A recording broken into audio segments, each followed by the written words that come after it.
Both combination and permutation problems deal with counting the number of ways you can take a group and break that group into a smaller subset of groups.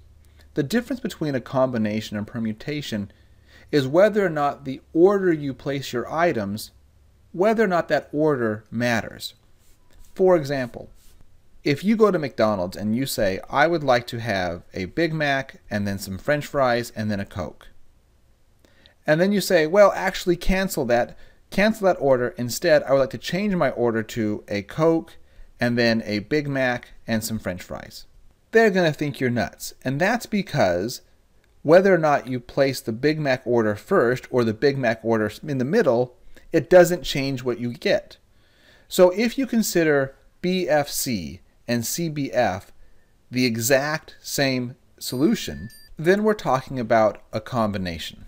But if you considered BFC and CBF two different solutions or two different scenarios, say we were talking about seats on a plane and one seat was the window seat and another seat was the middle and another seat was the aisle seat, then the order would matter. So if you consider BFC and CBF two different solutions, then you're talking about a permutation. The formula to count the number of combinations in a set is n factorial over r factorial times n minus r factorial, where n is the number of items in the big list and r is the number of items in your new smaller subgroup. So if we continue the McDonald's example, n might be something like 20 because McDonald's might have 20 items to choose from on their menu. And then our R would be 3 because that's the number of items we were going to order for lunch. For a permutation, the formula is very similar. It's actually n factorial divided by n minus r factorial. And if you notice how these two equations are different, there's a really great shortcut we can develop that means we don't have to use either equation at all. The difference between the combination and permutation formula is that the combination formula has this extra r factorial on the bottom. So you could say that a combination is really just the permutation formula with an extra r factorial on the bottom. Knowing that is going to be useful because when you solve for a permutation, you often don't need the formula. You can usually just draw out little hash marks and write out how many choices you have for each position and then multiply those choices together. Then if you wanted to convert that permutation to a combination, you would simply divide by the r factorial.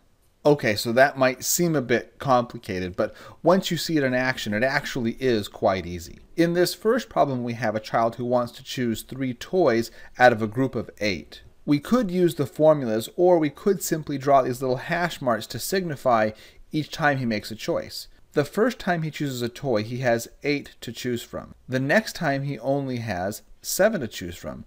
And the third time, since he's chosen 2, he only has 6 left to choose from. Now, if this is a permutation problem, then all we do is we multiply 8 times 7 times 6, and we'd be done. But we have to make sure it's not a combination. So how do we tell? Well, if he chooses toy A, B, and C, or if he chooses toys C, B, A, would we consider those 2 different options? I guess if we imagine the child putting all the toys in one big pile and then maybe playing with them in random order, the order he chose the toys really won't matter. So now we have to convert our permutation formula into a combination, which means we're going to simply divide by the factorial of the number of positions we filled. So we have 3 slots, and then when you do a factorial, you simply multiply by every number counting down all the way down to 1. So I'm going to take 3, multiply that times 2, and then multiply that times 1. And that simple step converts my permutation into a combination. Now I do my math as I would for any other fraction. My 3 and my 2, I could use those to cancel out my 6, and I'm simply left with an 8 times 7. So 56 is my final answer, or there are 56 different combinations of 3 toys a boy can make out of 8. This problem looks very similar. We're selecting 3 people out of a group of 10. So once again, we draw our hash marks. The first time we choose somebody, we have 10 people to choose from, and then 9 left, and then 8 left. And then we check to see if we're talking about a combination or a permutation. Because the people we're choosing will go into a specific spot, meaning one person will get gold, one person will get silver, and another will get bronze, we're saying the order matters. For example, if person X got gold and Y got silver and Z got bronze, that is very different than Z getting gold and X getting silver and Y getting bronze. So because we're dealing with a permutation, we don't have to divide by the factorial of the number of hash marks we filled. We simply just multiply 10 times 9 times 8, which we could simplify as 72 times 10, which would give us 720 different permutations. In our last few problems, we had a pretty easy time filling in our different hash marks. We just reduced each hash position by 1. For example, when we did the problem with the gold medals, we said there were 10 choices and then 9 choices and then 8 choices for each position. Sometimes, however, a permutation problem will require a little bit more thought as to how many options you have for each position. So in this question here, they're asking for a 4-digit odd integer where all 4 digits are different. So we have 4 slots to fill, and the first thing we notice is that the number has to be odd. So it can't end in a 0, 2, 4, 6, or 8. We only have a 1, 3, 5, or 7, or 9 to choose from. So we have 5 different possibilities for the final digit. In the far left position, we only have 9 choices, at least initially, because we could choose any number 1 through 9. We could not choose 0, because if the thousands position was a 0, it really wouldn't be a 4-digit number. So initially you think we could have 9 choices, but remember, we can't duplicate whatever number was in the ones position. So really we only have 8 possible options for the thousands position. For the hundreds position, we could choose any number 0 through 10 or 0 through 9, but we also can't duplicate what's been in the ones or the thousands. So we again have 8 choices. And then in the tens positions, initially we could choose any numbers 0 through 9, so we have 10 choices, but again we can't duplicate anything else, so we only have 7 numbers left to choose from. So our final answer would be 8 times 8 times 7 times 5, which ends up being 2,240. This problem looks complicated, but the good news is you're unlikely to see anything tougher than this on your exam. So if you can follow this one, you're in pretty good shape. To do this problem correctly, we're going to utilize a principle we learned in the probability video, and that is, in terms of word problems, when we use the word and, that means we're going to multiply. And if I use the word or, that means we're going to add. What makes this problem challenging is that there are multiple ways to satisfy the requirements. The problem says the student has to read 2 or more biographies.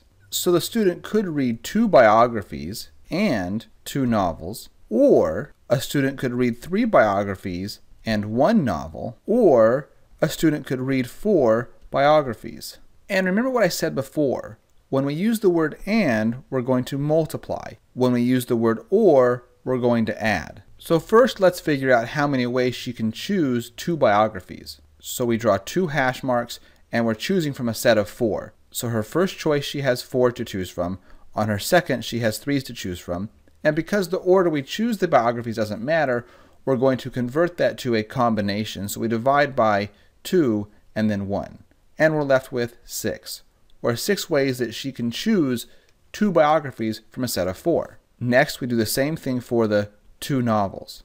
And the first time the student chooses a novel, she has 6 to choose from, and then 5, and then again we convert that to a combination, so I divide by 2 and then 1, and I get 15. So I have 6 ways to choose my biographies, and 15 ways to choose my novels, and because we have to choose both, and I use the word and, I'm going to multiply. So if we choose 2 biographies and 2 novels, I have 6 times 15, or 90 possible ways that can happen.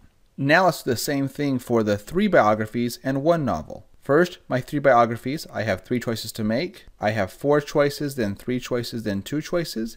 And then I divide by the factorial of my number of choices to make it a combination. My 3's cancel out, my 2's cancel out, and I'm left with 4 ways that I can choose 3 biographies out of a set of 4. And for my 1 novel, well, I only have 1 spot to fill, so I have 6 novels to choose from, and that's it. Now, once again, because I use the word and, meaning I'm choosing 3 biographies and 1 novel, I'm going to multiply my 4 times my 6, so I get 24, or 24 ways that I can choose 3 biographies and 1 novel. And finally, we figure out how many ways we can choose 4 biographies. So I draw my 4 hash marks. I have 4 choices, then 3 choices, then 2, and then 1. And then I convert it to a combination, divide by 4, 3, 2, 1. Everything cancels out, and I'm left with just 1. And that actually makes sense, because if there are 4 biographies and I have 4 to choose from, there's only one way. I have to choose all 4. And then finally, because we use the word or in our different options, I'm going to add my different results. So I have 90 ways I can choose 2 biographies and 2 novels, or I have 24 ways I could choose 3 biographies and a novel, or I have 1 extra way I could choose all of the biographies. Add that up, and I get 115. So 115 ways that a student can satisfy the requirements.